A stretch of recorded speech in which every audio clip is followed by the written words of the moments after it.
ఊరిడి దుంపతెగ ఈడి లక్షణాలన్నీ ఓసిడికి సంబంధించిన మాట. ఈడి పిచ్చ, కోపం, శుభ్రత, ఎలర్జీ ఇవన్నీ దీని ఓసిడి గడు వచ్చేసాడు. వాట్ విసు గుమ్మంలో ఆ రబ్బర్ మ్యాటేటి పాత టైర్ల వాసన వస్తుంది. రీసైకిల్ మెటీరియల్తో చేసినట్టున్నారు. ఇలాంటివి చూస్తే నాకు కంపరం ఎక్కిపోతుంది. ఇక ఈడి కంపరంతో నాకు రంపం కోతే. హలో సార్, నేను ఎక్కడ మాట్లాడుతుంటే నువ్వు అక్కడ చూస్తావేంటి? సార్, మేడంతో చెప్పి తీయించేస్తాను సార్. తీసేద్దాం కాదు, తీసేయ్. అయినా డోర్ మ్యాట్ విషయం కూడా మీ మేడంతో చెప్పాలా? ఇందులో పప్పు షేమైపోయేంత విషయం ఏముంది సార్? డోర్ మ్యాటే కదా sir. How dare you talk to with me like that? నాకు కోపం వస్తే మిమ్మల్ని గూగుల్లో కూడా లేకుండా చేసేస్తాను. అవును సార్, ఆ విషయం కూడా గూగుల్లో చెక్ చేస్తే తెలిసింది. అబ్బా, కళ్ళు మండుతున్నాయి. ఇక్కడ ఏం పెట్టావయ్యా? పెప్పర్ స్ప్రేనా? పెప్పర్ స్ప్రేనా? ఈ ఆలోచన నాకెందుకు రాలేదు? ఏంటి ఏంటి? అదే సార్, అటువంటిది ఏం లేదు సార్. మీకు పడదని రూమ్ స్ప్రే కూడా చేయలేదు.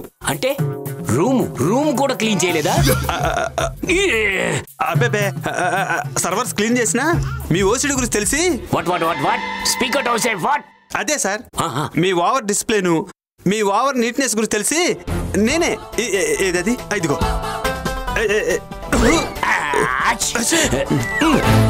ఈ క్లాత్తోనే ఈ టేబుల్, ఈ కంప్యూటరు ఇవన్నీ చూసాను సార్. కావాలంటే చూడండి ఎంత దుమ్ముందో.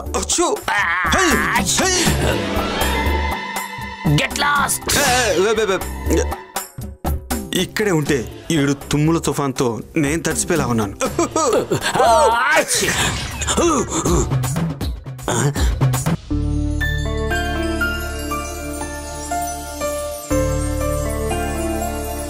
శైలు, కమల్ గారు వచ్చారు. ఇప్పుడు ఆయనకి ప్రాజెక్ట్ సబ్మిట్ చేయాలి. చెప్పేద్దాం, అందులో టెన్షన్ ఎందుకు బాలు? టెన్షన్ కాదు శైలు, డైలమా. నా మనసు కనిపించింది చెప్పాలా, లేక మనసు చంపుకొని కేవలం ఒక ప్రాజెక్ట్ చేసాం అనిపించుకోవడానికి చెప్పాలా అని ఆలోచిస్తున్నాను. ఎందుకలా? అనామిక అన్న మాటలుగా, లేక తనన్నట్టుగా ఈ ప్రాజెక్ట్ వదిలేస్తే మన పరిస్థితి ఏంటి అనే సంశయమా? చచ్చా, నాకెప్పుడు అలాంటి డౌట్ లేదు. విలువలు ముఖ్యమా, జీవితం ముఖ్యమా అని ఆలోచిస్తున్నాను, అంతే. బాలు, నిన్ను బలవంతుణ్ణి చేసే ప్రతి ఆలోచనని స్వీకరించు. బలహీనపరిచే ప్రతి ఆలోచనని తిరస్కరించు. Just right it. నిజమే శైలు, మన లక్ష్యం మంచిదైతే ఎన్ని అడ్డంకులు వచ్చినా సాధించి తీరుతాం. పని ఆరంభించేటప్పుడు ఆలోచించాలి. మొదలు పెట్టేటప్పుడు ఆలోచన కంటే ఆచరణకి ఇంపార్టెన్స్ ఇవ్వాలి. అందుకేగా ఇంత పట్టుదలగా ఆలోచిస్తున్నాను. నేను అనుకున్నట్టుగా ఆటలకి కావలసిన గ్రౌండ్ గురించి, మనిషిని మానసికంగా, శారీరకంగా దృఢంగా చేసే యోగా గురించి చెప్తాను. ఓకే, బట్ అనామిక ప్రవోక్ చేసిన సహనాన్ని కోల్పోకు. Okay, done. పద.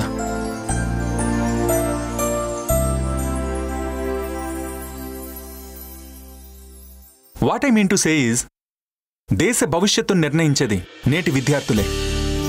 భూమిపై నుంచి సువిశాలమైన అంతరిక్షంలోకి తొంగి చూడగల టెక్నాలజీని సాధించామే కానీ మన విద్యార్థులు మాత్రం ఆడుకోవడానికి సరైన స్థలాలు లేక ఇరుగ్గా ఉన్న వీధుల్లోనో గదుల్లోనో ఆటలాడుకోవాల్సిన పరిస్థితి వచ్చింది.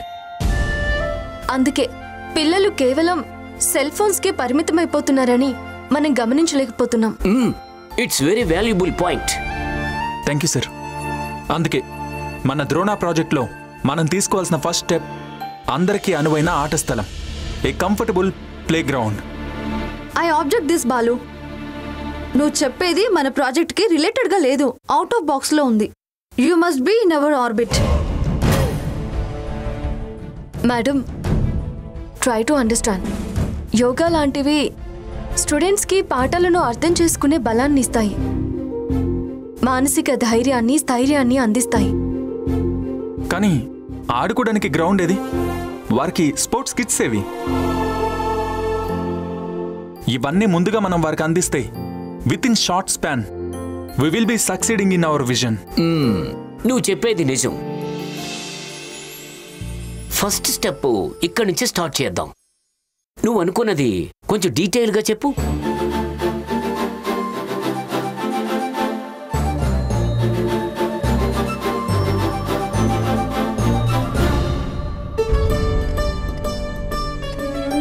Wow, super, excellent, excellent my dear Balu. మనం ఈ ప్రాజెక్ట్ చేస్తున్నాం, నీ థియరీని ఫాలో అవుతున్నాం, సక్సెస్ చేస్తున్నాం. All the best to you and your team. 1 second.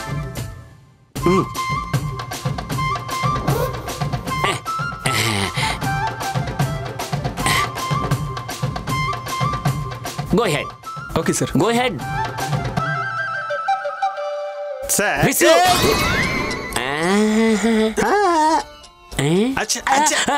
Sir lotion sir lotion. Lotion for to me only. Yeah, please.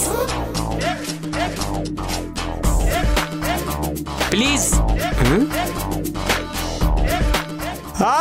చిచి ఈడబ్బా. మొత్తానికి కమలాసన పుణ్యమాని అనామికకి బ్రేక్ పడిందంటాం. ఆవిడికి బ్రేక్ పడ్డం కంటే మాకు బ్రేక్ రావడం ఇంపార్టెంట్ బావా. స్పోర్ట్స్ గురించి ఏదైనా మంచి ఐడియా ఉంటే చెప్పండి. బాబు గారు, సపోటాల గురించి టమాటాల గురించి పేరల్ ఫుల్ స్టాప్ లేకుండా మాట్లాడగలం కానీ ఈ స్పోర్ట్స్ గేమ్స్ మన వంటికి పడవు. అందుకేగా నిన్ను అడగండి. చెప్పండి అని బహువచనంలో అంటేను అందులో నేను కూడా ఉన్నానేమోనని అనుకున్నానండి. నువ్వు అనుకున్నవన్నీ నాకు చెప్పావనుకో, నేను అనుకున్నవన్నీ ఫస్ట్ మీ మీదే ప్రయోగం చేసి స్పోర్ట్స్ లో కొత్త గేమ్ కనిపెడతా. ఏంటి రండి. పెద్ద తలకాయ నేను లేకుండానే నిర్ణయాలు చేసుకుందాం అనుకుంటున్నారా? భలేవారు మామయ్య, ఇక్కడ ఢిల్లీ కంటే పెద్ద తలకాయ ఏముంది? బాబాయ్ గారు చెప్పింది సైజులో కాదు, వయసులో. ఆ, అంటే తలకాయ అని ఏకవచనంలో అంటేను అలా అనుకున్నాను. ఎలా భరిస్తున్నావమ్మా? భర్త భరించాలనుకునే ఒక అందమైన బంధం. నువ్వు త్రివిక్రమ్ గారి డైలాగులు చెప్పకు బావా, ముందు నేను అడిగిన దానికి ఐడియా ఉంటే చెప్పు. ఐడియా అంటే బామ్మడిది, ఆలోచించుకుని చెప్తాను. బాలు, నాదొక ఐడియా. ఏంటి?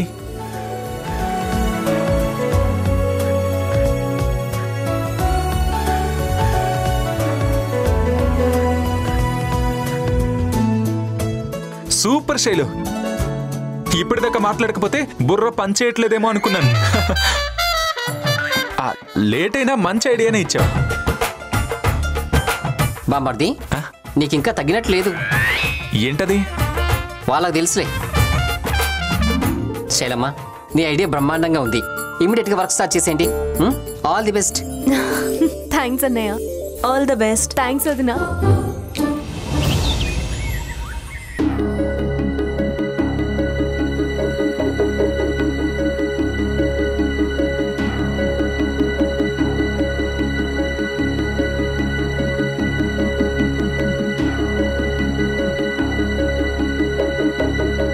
విసు, మేడం ఏంటి మేడం పిలిచారు? ఆ బాలు శైలు ఇంకా ఆఫీస్కి ఎందుకు రాలేదు? ఒకసారి కాల్ చేసి కనుక్కో. ఓ అదే, ఇందాక నుంచి మీరు ఆలోచించేది వాళ్ళ గురించా? వాళ్ళు కొంచెం లేట్గా వస్తామని కాల్ చేశారు మేడం. నీకు చెప్పడం ఏంటి? ఎండి నువ్వా నేనా? అంటే మేడం మీకు కాల్ చేశారంట, మీ ఫోన్ స్విచ్ ఆఫ్ వస్తేను నాకు ఫోన్ చేసి చెప్పారు మేడం. అది చెబుదామని నేను మీ దగ్గరికి వచ్చాను. ఎందుకు లేటుగా వస్తున్నారో చెప్పారా? ఎవరు రిటైర్డ్ మిలిటరీ ఆఫీసర్ని కలవటానికి వెళ్తున్నామని చెప్పారు మేడం. ఎందుకు? అతను స్పోర్ట్స్లో గోల్డ్ మెడల్ సాధించాడు మేడం. ప్రాజెక్ట్ విషయంలో అతన్ని సలహాలు అడగడానికి వెళ్తున్నారట మేడం. నా పర్మిషన్ లేకుండా వెళ్ళడం ఏంటి? అసలు నా గురించి ఏమనుకుంటున్నారు వాళ్ళు? అవును మేడం, నిన్న మీటింగ్లో కూడా బాలు మీ మాటకు అడ్డు చెప్తే ఆ ఎలర్జీ కమల్ గారేమో బాలుకే సపోర్ట్ చేసి మీరు హట్టేలా చేశాడు మేడం. హట్ అయినా విన్ అయ్యాను కదా విసు. అదెలా? ఎప్పుడు? ఎలా? ఈ ప్రాజెక్ట్ ఎవరిది? మీ ఇద్దరిది. అది సక్సెస్ అయితే ఎవరు గెలిచినట్టు? ఇద్దరు కలిసినట్టేకా. నాకు కావాల్సింది ప్రాజెక్ట్ సక్సెస్ అవ్వడం, సక్సెస్ రేట్ నాకే దక్కడం. అది ఎవరి వల్ల అనేది నాకు అనవసరం. అందుకే నేనే గెలిచానని చెప్పాను. అర్థమైందా? మిమ్మల్ని అర్థం చేసుకోవడం ఇంపాసిబుల్ అని అర్థమైంది మేడం. వెళ్ళి పని చూసుకో. వాళ్ళు రాగానే వెంటనే నా క్యాబిన్కి రమ్మని చెప్పు. అలాగే మేడం.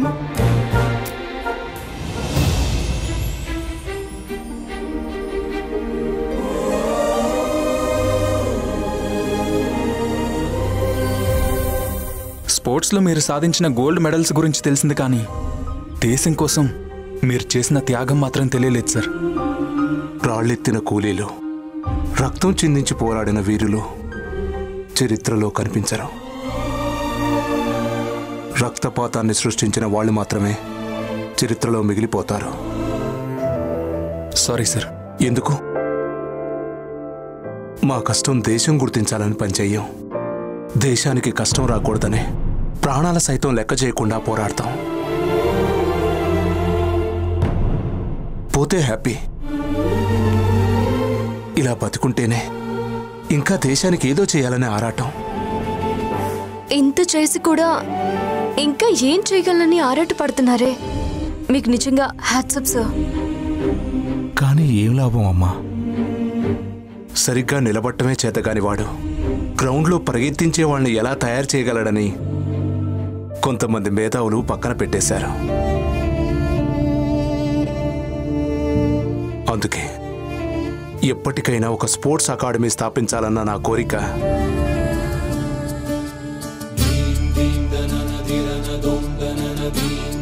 నాలాగే కదల్లేని అవిటిదైపోయింది. సార్, మీరు పరిగెత్తలేకపోవచ్చు, కానీ మీ ఆశయాల్ని, ఆలోచనల్ని ఆపగలిగే శక్తి ఎవ్వరికీ లేదు సార్. మాకు కొంచెం టైం ఇవ్వండి సార్, మీ ఆశయాన్ని సాధించేద్దాం. మా ప్రాజెక్ట్కి మీరే ఇన్స్పిరేషన్, మీరే పునాది సార్.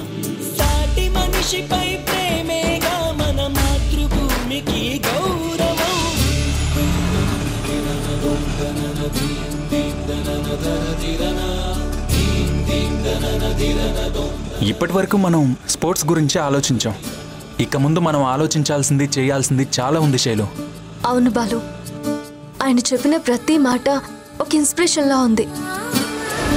ఈ దేశం కోసం పోరాడి చనిపోతే మనకంటూ ఒక పేజీ ఉంటుంది. మన కోసం మనం బతుకుతూ పోతే చచ్చాక మనకు సమాధి ఉంటుంది. అది ఈ భూమికి కూడా భారమే.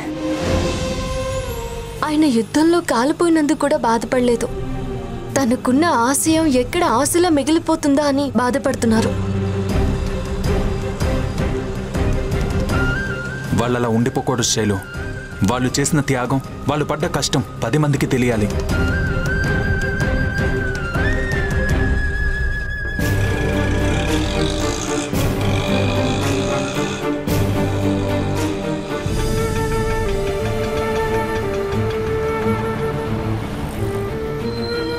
ఇదిగో. వద్దు సార్, మీరు మాట్లాడుకున్నదంతా నేను విన్నాను సార్. మా నాన్న కూడా ఆర్మీలోనే వర్క్ చేశారు. ఒకరోజు సడన్గా ఫోన్ వచ్చింది. వెళ్ళి చూస్తే చుట్టూ జవాన్లు. అర నిమిషం మౌనం. ఒకేసారి వినిపించే తుపాకుల శబ్దం. మధ్యలో మా నాన్న డెడ్ బాడీ. చివరికి మా నాన్నకి గుర్తుగా ఆయన వాడిన యూనిఫామ్. అదంతా చూసి మా అమ్మ కళ్ళల్లోంచి ఒక్క కన్నీటి బొట్టు కూడా రాలేదు సార్. గర్వం కనిపించింది. నా దేశం కోసం ప్రాణత్యాగం చేసిన ఒక వీరుడు భార్యని అని. నన్ను కూడా మా అమ్మ అలాగే చూడాలనుకుంది సార్, వీరుళ్లాగా. కానీ నాకే భయం వేసింది సార్. చనిపోవడానికి కాదు సార్, బ్రతుకున్న మా అమ్మని చూసుకోవడానికి ఎవరూ లేరే అని. చనిపోయిన వాళ్ళని ఎటూ తీసుకురాలేము సార్. మీరన్నట్టు బ్రతుకున్న వాళ్ళకి ఒక గుర్తింపు ఉంటే అప్పుడు ఇంటికి ఒక వీరుని తయారు చేస్తారు సార్. మీ ఆలోచన సక్సెస్ కావాలని కోరుకుంటున్నాను సార్. Thank you sir. ఉంటాను sir.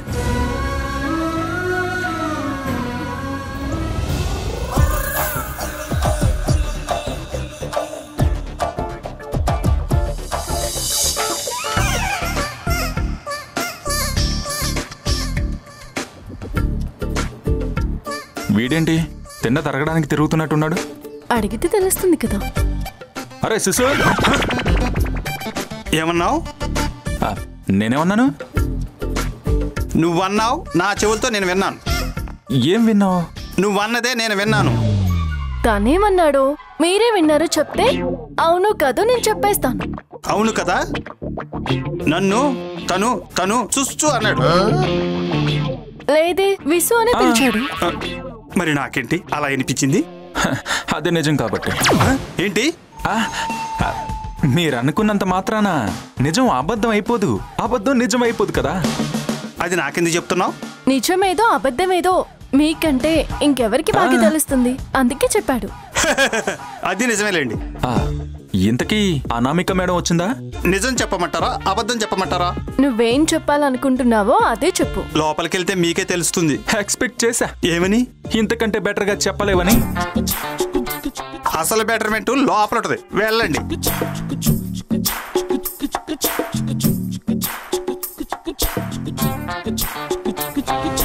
Excuse me madam. Come. మీ గురించి ఎదురు చూస్తున్నాను. విసు మీతో చెప్పాడా మేడం? దానికంటే ముందు నేను మీకో విషయం చెప్పాలి. ఏంటి ma'am? Madam madam madam madam madam పిలిచారట? అంటా కాదు, పిలిచాను. ఎందుకో చెప్పే వరకు వెయిట్ చేయలేవా? Okay madam. ఏం మాట్లాడుతున్నాను? ఏదో విషయం చెప్తా అన్నారు. గుర్తొచ్చింది. పూర్వం ఒక కథ ఉండేది. మేడం మధ్యలో డిస్టర్బ్ చేశాను అనుకోపోతే నాదో చిన్న డౌట్ మేడం. ఏంటది? మీరు కథ అన్నారు కదా, పూర్వం కథ అన్నారు కదా, అది కీస్తు పూర్వమా కీస్తు శకమా అని తెలుసుకుందామని. మధ్యలో డిస్టర్బ్ చేస్తే నేను ఇంకోలా రియాక్ట్ అవ్వాల్సి వస్తుంది. అర్థమైంది madam. See mister and missus Balu, నేను చెప్పింది జాగ్రత్తగా వినండి. ఆకలితో ఉన్న సింహం ఓ జింకను వేటాడితే ఆ జింక దొరికితే సింహం ఆకలి తీరుతుంది. దొరక్కపోతే జింక బతికిపోతుంది. బట్ అదే జింక సింహం బోన్లోకి వస్తే దానికి ఒకే ఆప్షన్ కదా, సింహం చేతిలో చావడమా లేకపోతే అది చెప్పినట్టు చేయడమా? ఈ కాన్సెప్ట్ తో ఏ స్పోర్ట్స్ గురించి ఎలివేట్ చేయాలనుకుంటున్నారు మేడం? నా ఎలివేషన్ ఏంటో చూపిస్తాను. విసు మేడం, వెంటనే ఆ కోఆర్డినేటర్ కి కాల్ చేసి మీటింగ్ అరేంజ్ చేయి. ఎందుకు మేడం? ప్రాజెక్ట్ క్యాన్సిల్ చేయడానికి. ఏమైంది మేడం? సడన్ గా ప్రాజెక్ట్ క్యాన్సిల్ చేయడం ఏంటి?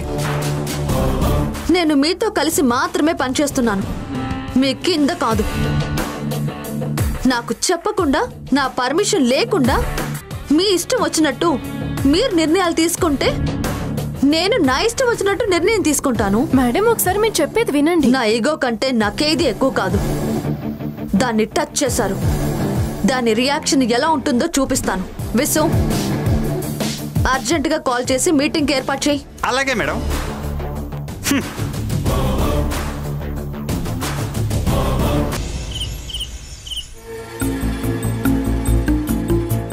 అసలు తనకు అంత పొగరేంటి శైలు? ప్రాజెక్ట్ చేయను అంటే మనం భయపడిపోతామనా? అసలు తను ఏ ఐడియా చెప్పినా కాదంటుందేంటి? అవును బాలు, మనిద్దరం అంటే తనకి కుళ్ళు. పైగా ఇద్దరం ఒకే మాట మీద ఉంటామని ఇంకా ఒళ్ళుమంట. ఏమన్నావు? మనం అంటే కుళ్ళు అంటున్నాను. లాస్ట్ లో ఏదో అన్నావు. ఇద్దరం ఒకే మాట మీద ఉంటాం, అందుకే ఒళ్ళుమంట అన్నాను. అలా ఉండకపోతే? ఎలా ఉండకపోతే? నీకెంత ధైర్యం శైలు? నా ముందే మా అనామిక మేడం అన్నేసి మాటలంటావా? Balu, are you okay? మా madam genius, super woman, daring and dashing etcetera etcetera. ఓహో, డివైడ్ అండ్ రూల్ అన్నమాట. అర్థమైంది. మనం గొడవ పడ్డప్పుడు నాకు వేరే క్యాబ్ బుక్ చేసి సపోర్ట్ చేసింది. అంటే మనం ఇలానే యాక్ట్ చేస్తే ఖచ్చితంగా ఎవరికో ఒకరికి సపోర్ట్ చేస్తుంది. సూపర్ ఐడియా సర్జీ. రేపటి నుంచి operation Anamika starts. Done.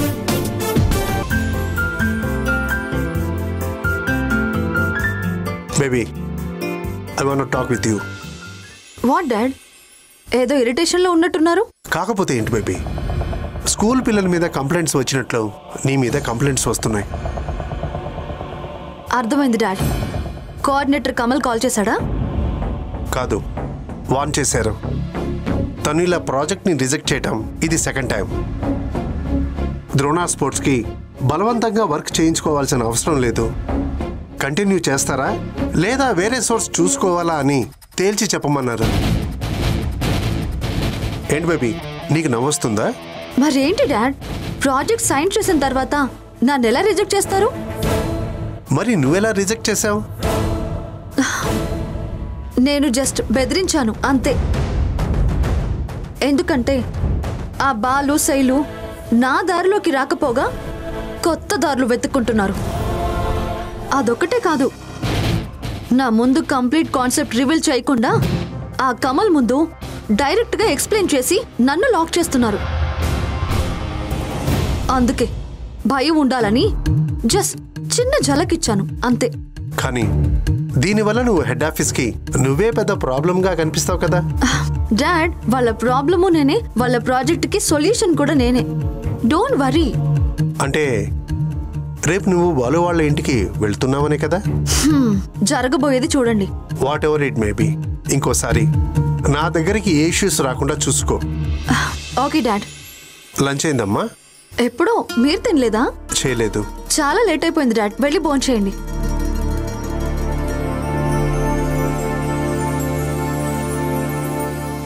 Balu project work చేస్తున్నాడా లేక భార్యతో గొడవ పడుతూ కూర్చున్నాడో వెళ్ళి చెక్ చేయి. అలాగే మేడం.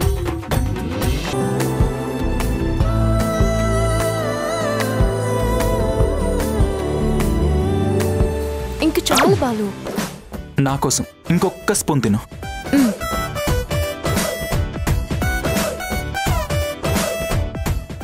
నువ్వు కూడా తిను. ఎటు పోయారు? నువ్వు తినిపిస్తే తింటా. అమ్మని